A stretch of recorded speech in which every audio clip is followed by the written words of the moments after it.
आज हम बात करेंगे उन 3 दालों के बारे में जो न्यूट्रिशन में अव्वल नंबर है।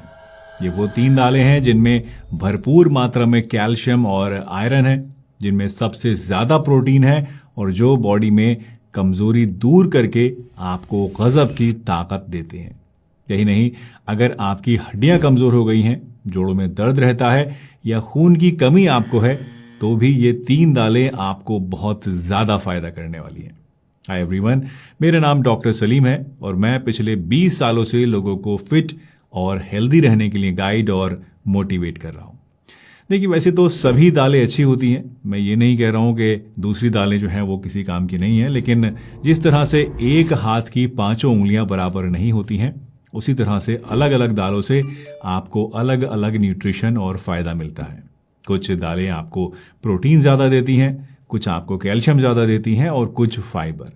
लेकिन ये 3 दालें जो आज मैं आपको बताऊंगा, ये ओवरऑल न्यूट्रिशन में आपके लिए सबसे ज़्यादा बेस्ट हैं और इसीलिए इन्हें आपको अपनी डाइट में ज़्यादा प्रायोरिटी देनी चाहिए।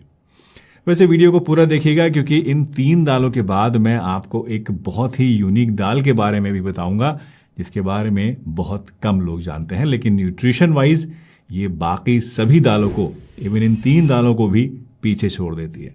तो चलिए बिना किसी देरी के इस वीडियो को शुरू करते हैं और जानते हैं इन सभी दालों के बारे में पूरी डिटेल के साथ। तो पहली है मसूर दाल। दोस्तों, मसूर दाल न्यूट्रिशन से रिच एक ऐसी दाल है जिसमें फैट बहुत कम होता है, प्रोटीन ज्यादा होता है और लगभग सभी जरूरी मिनरल्स भी इसके अंदर होते हैं। इसकी खास बात यह है कि इसमें मौजूद इन सभी न्यूट्रिएंट्स की बायो अवेलेबिलिटी बहुत ज्यादा हाई होती है।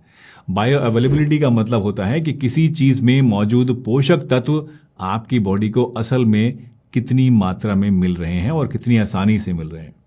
किसी फूड में जितनी ज्यादा बायो अवेलेबिलिटी होगी, उतनी ही ज्यादा इससे आपको न्यूट्रिशन मिलेगा। मसूर दाल बॉडी में नया खून बनाती है और ये काफी ज्यादा हल्की होती है, यानी आसानी से डाइजेस्ट हो जाती है।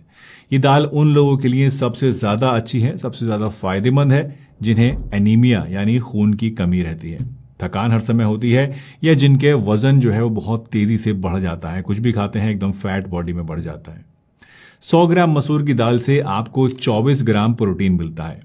ये आयरन का one of the best plant based source है और इसीलिए ये आयरन डिफिशियंसी, एनीमिया को दूर करती है और हीमोग्लोबिन को मेंटेन रखती है।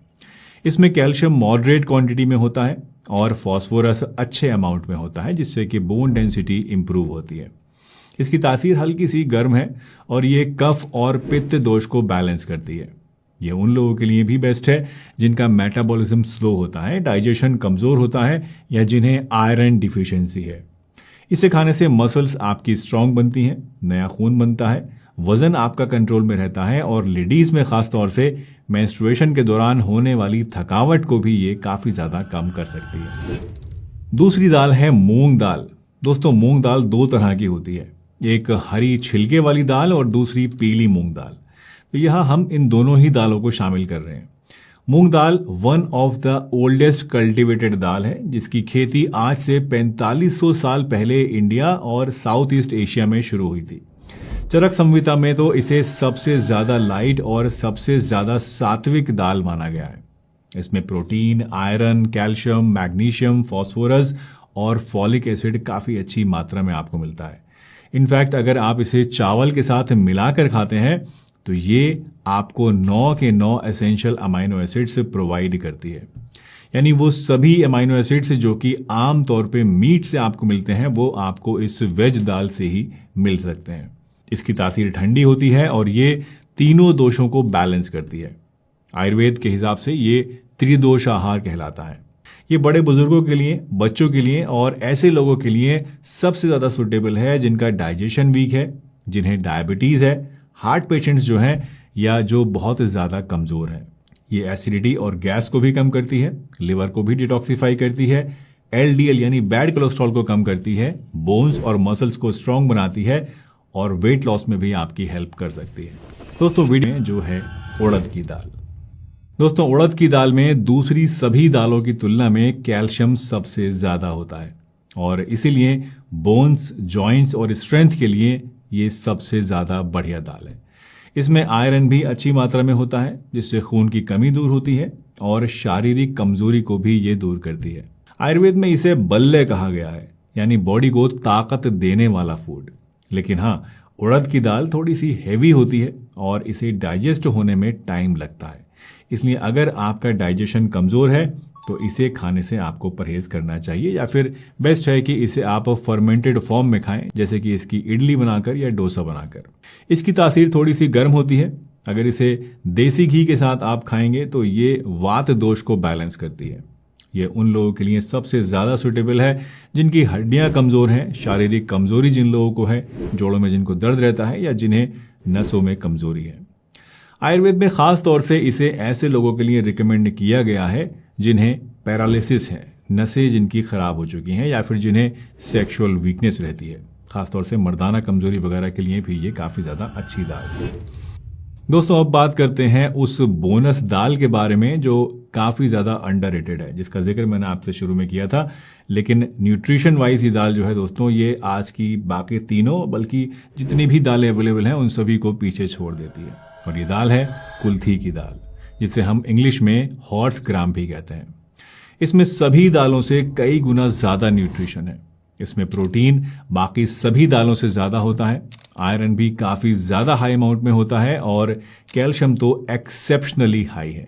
जी हाँ, 100 ग्राम पकी हुई कुल्थी की दाल से आपको लगभग 25 ग्राम प्रोटीन, 6 से 7 मिलीग्राम आयरन और करीब 280 मिलीग्राम कैल्शियम मिल जाता है, जो कि इसे दी मोस्ट पावरफुल दाल बनाता है।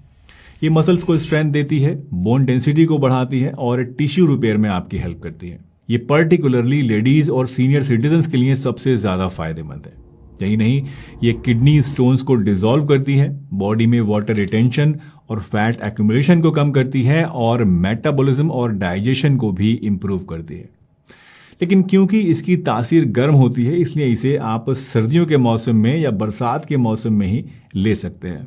और अगर आप पित्त प्रकृति के हैं या एसिडिटी, पिंपल्स या एलर्जीज आपको ज़्यादा रहती हैं, तो आपको इसे नहीं खाना चाहिए, क्योंकि इससे आपकी बॉडी में हीट बढ़ सकती है।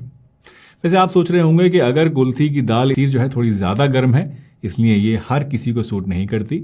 दूसरे, इसका टेस्ट थोड़ा सा कड़वा होता है, जो कि सबको अच्छा नहीं लगता है। और तीसरा, अगर इसे रोज़ खाया जाए तो ये बॉडी में ड्राइनेस और गैस बनाती है, और इसीलिए इसके इतने ज़्यादा पावरफुल होने के बावजूद हमने इसे अपनी एवरीडे दालों की लिस्ट में नहीं रखा है।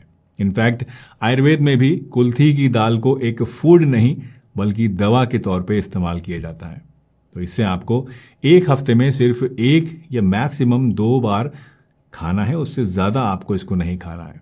और इसे हमेशा सर्दी के मौसम में ही या मानसून के मौसम में ही आपको खाना है, बाकी गर्मी वगैरह में नहीं खाना है। दूसरे, इसे पकाने से 6 से 8 घंटे पहले पानी में ज़रूर भिगोएं और एक टाइम में आधा कप से ज़्यादा इसको आप ना खाएं। दोस्तों, अगर आपका गोल मैक्सिमम कैल्शियम, आयरन और प्रोटीन प्राप्त करना है तो आपको इनमें से किसी एक दाल के ऊपर डिपेंड होने से बचना है, और उससे अच्छा यह है कि आप इन तीनों दालों को रोटेट कर करके हफ्ते में खाएं। और सर्दी के मौसम में आप एक वीक में एक बार कुल्थी की दाल का सेवन भी ज़रूर करें।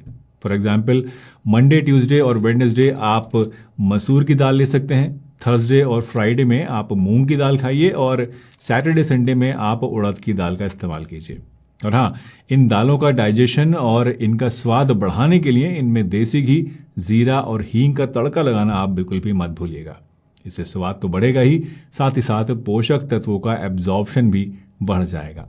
उम्मीद है आज की वीडियो आपको पसंद आई होगी और इससे आपने कुछ ना कुछ नया ज़रूर सीखा होगा। अगर ये वीडियो आपको अच्छी लगी हो तो इसे सबके साथ शेयर कीजिएगा, ताकि और लोग भी ये जानकारी हासिल कर सके और हमारी वीडियोस की रीच बढ़ सके। मिलते हैं